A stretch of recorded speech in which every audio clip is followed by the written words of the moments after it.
नमस्कार, मैं हूं दीपक भंडारी और आप देख रहे हैं D4U न्यूज। चर्चा करेंगे दिन भर की बड़ी खबरों पर। उत्तर प्रदेश में माफिया अतीक अहमद का चैप्टर अभी बंद नहीं हुआ था कि मुख्तार अंसारी का नया अध्याय खुल गया है। शनिवार को गाजीपुर की MP MLA कोर्ट ने मुख्तार अंसारी को 10 साल की सजा सुनाई है।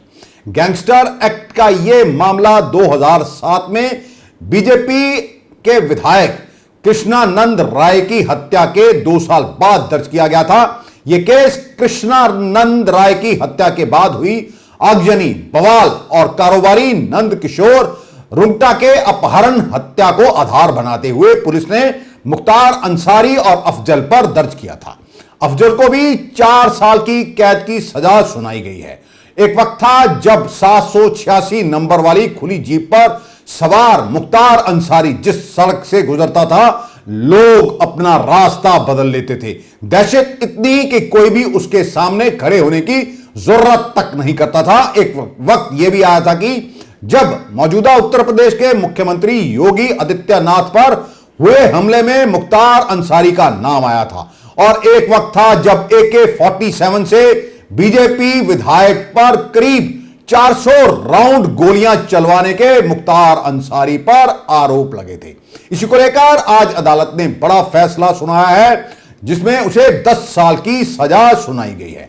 मुख्तार अंसारी के तार किस तरह सियासत से जुड़े हुए हैं, पंजाब में किस तरह रोपड़ की जेल में उससे रखकर उसकी आप भगत की जाती थी और उसे किस तरह का ट्रीटमेंट दिया जाता था, यह भी किसी से छिपा नहीं है।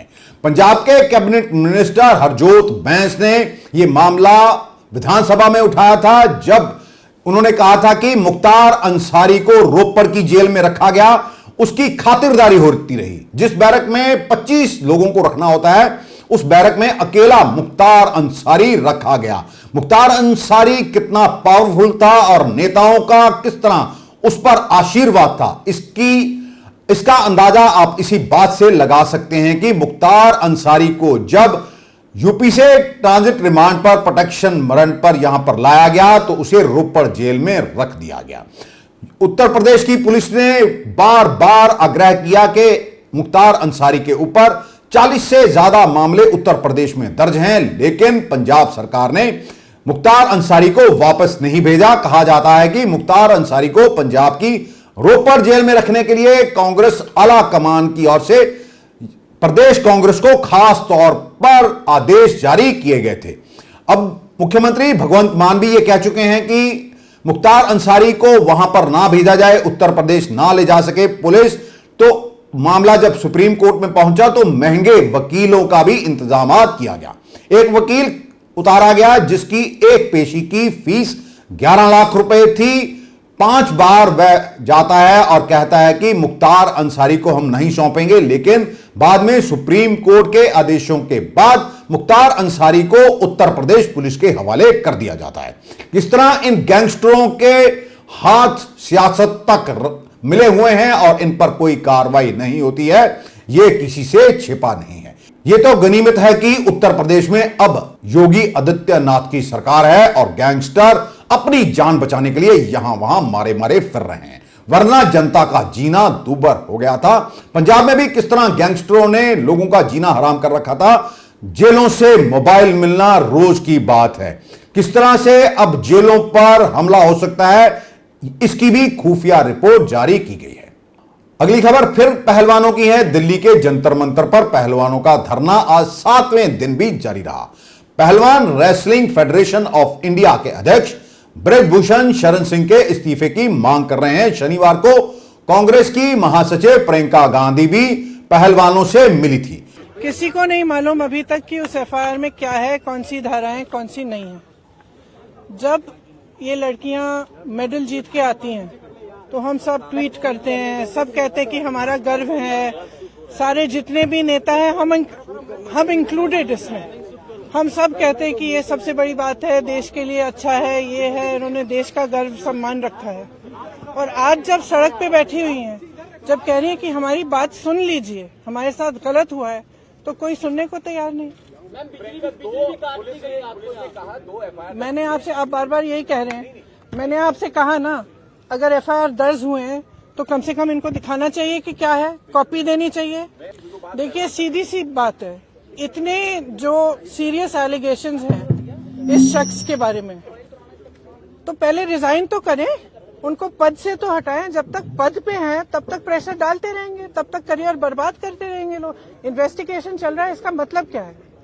मतलब क्या है? अगर वो आदमी उसी पद पे है जहां सबसे ज्यादा पावर है सबके ऊपर, सारे प्लेयर्स के ऊपर, इनके करियर को बर्बाद करने के लिए, इनको तंग करने के लिए, प्रेशराइज करने के लिए, तो फिर आप कैसे कह सकते हैं कि एफआईआर, इन्वेस्टिगेशन, क्या मतलब है इसका? पहले रिजाइन करिए, उसको हटाएं पद से, उसका पावर तो लीजिए। जिस पावर, जिस सत्ता ने उसको इनेबल किया है कि वो ये सब करे, पर पहले वो तो हटाइए।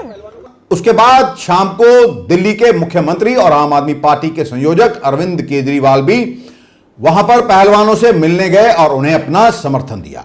अरविंद केजरीवाल ने कहा कि देश की पहलवान बहनों के साथ गलत हुआ है, उन्हें न्याय मिलना चाहिए।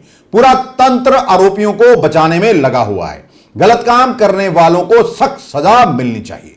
केजरीवाल ने यह भी कहा कि यह जगह बहुत पवित्र है, 2011 में हमने यहीं से आंदोलन शुरू किया और देश की राजनीति बदल दी। ये पहलवान यहीं से देश की खेल व्यवस्था बदल देंगे।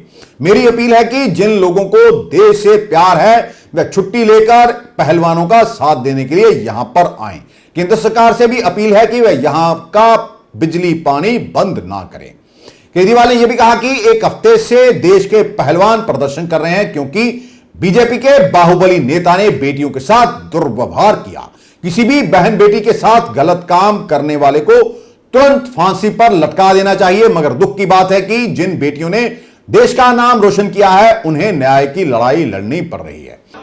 हमारे देश के वो खिलाड़ी जिन्होंने पूरी दुनिया के अंदर भारत का नाम रोशन किया था, आज पिछले एक हफ्ते से जंतर मंतर पे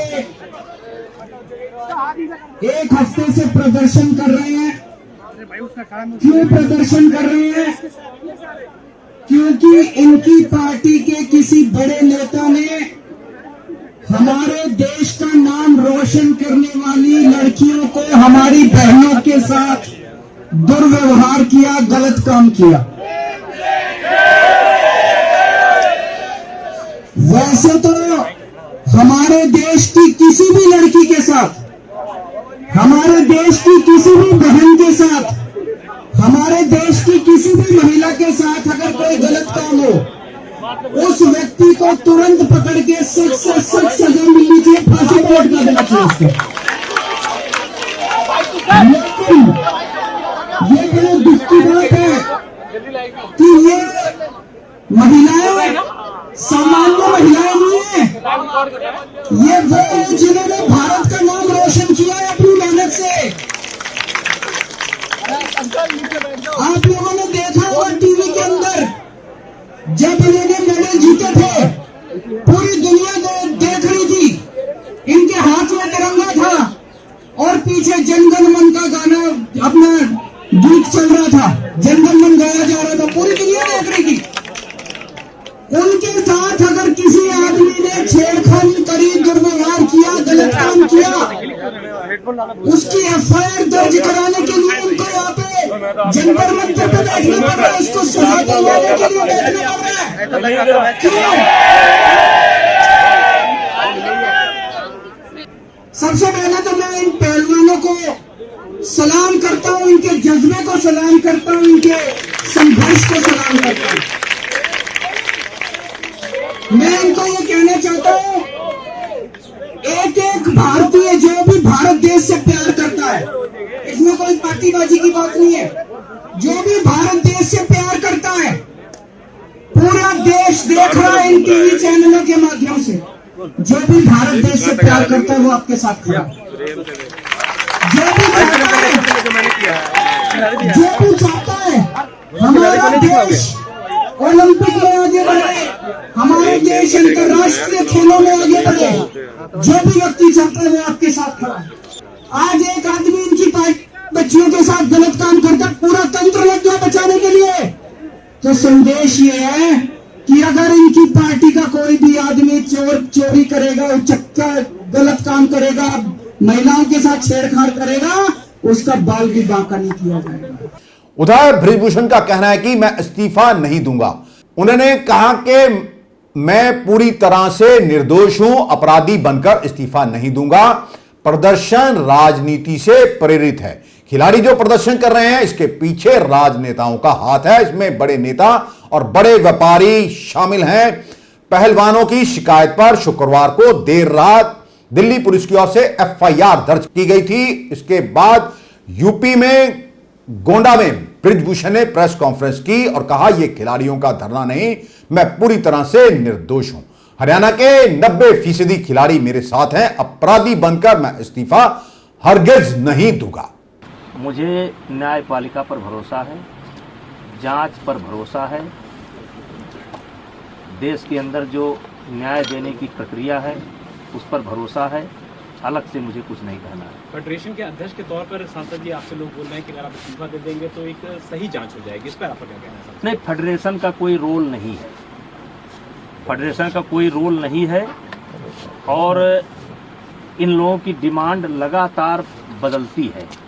अगर इनके पुराने बयानों को आप सुनेंगे तो ये जनवरी में इनकी मांग निकल करके आई थी कि अपने पद से इस्तीफा दें।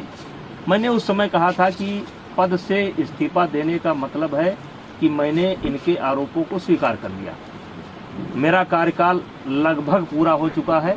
जब तक नई बॉडी नहीं बन जाती है और अभी सरकार ने आईओ की एक कमेटी गठित की है, 3 लोगों की कमेटी गठित की है, जिसमें एक कोई हाई कोर्ट का जज होगा या सुप्रीम कोर्ट का जज होगा। उनकी देखरेख में 45 दिनों के अंदर चुनाव संपन्न होना है।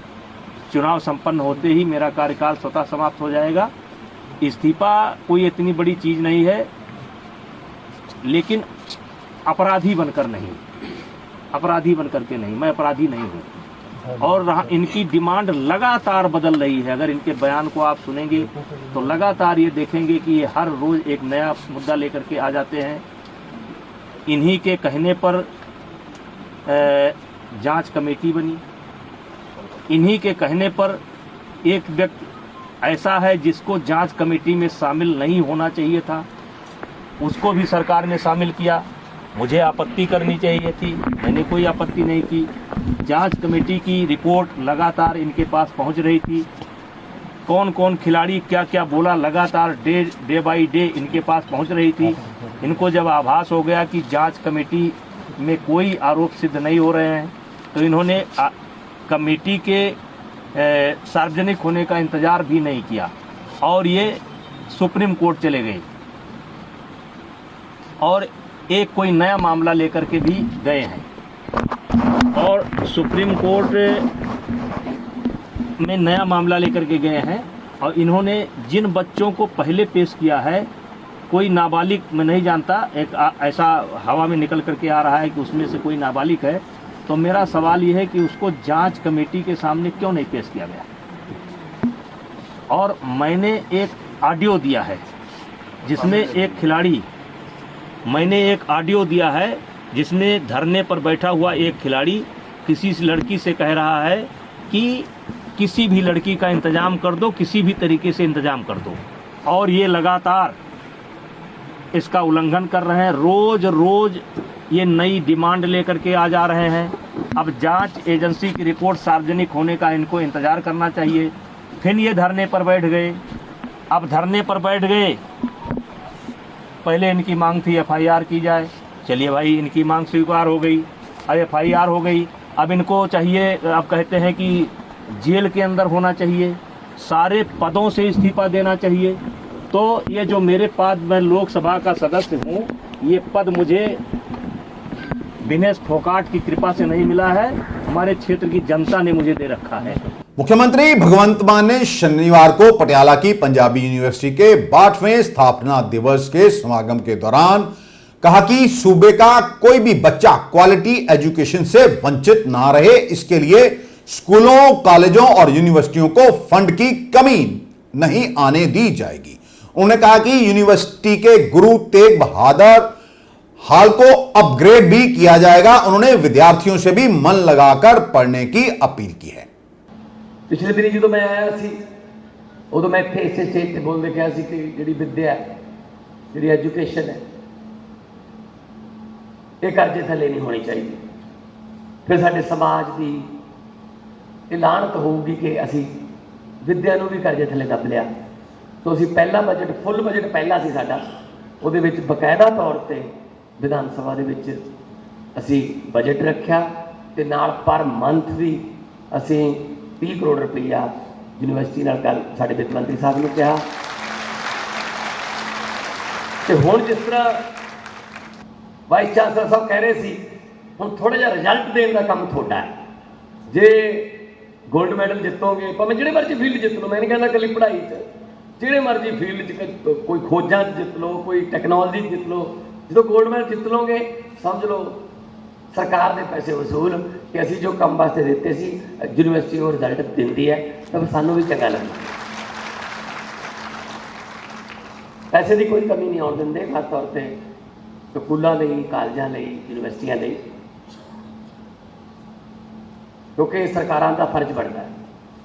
पंजाब पुलिस द्वारा फर्जी दस्तावेजों पर पासपोर्ट बनाकर गैंगस्टर को विदेश भेजने के मामले में गिरफ्तार किए गए सुखजिंदर सिंह शार्पी घुमन को लेकर पंजाबी सिंगर करण औजला ने स्पष्टीकरण दिया है। औजला ने सोशल मीडिया पर लिखा है कि मीडिया वाले आरोपी को उसका करीबी बता रहे हैं, जबकि पिछले 2 साल से उसकी किसी से बातचीत भी नहीं हुई है। उसने जो किया है वह उसका हरजाना भर रहा है, मेरा नाम किसी के साथ ना जोड़ा जाए। पोस्ट में औजला ने यह भी लिखा है कि वह अपना काम करके लाइफ जीने की कोशिश कर रहे हैं।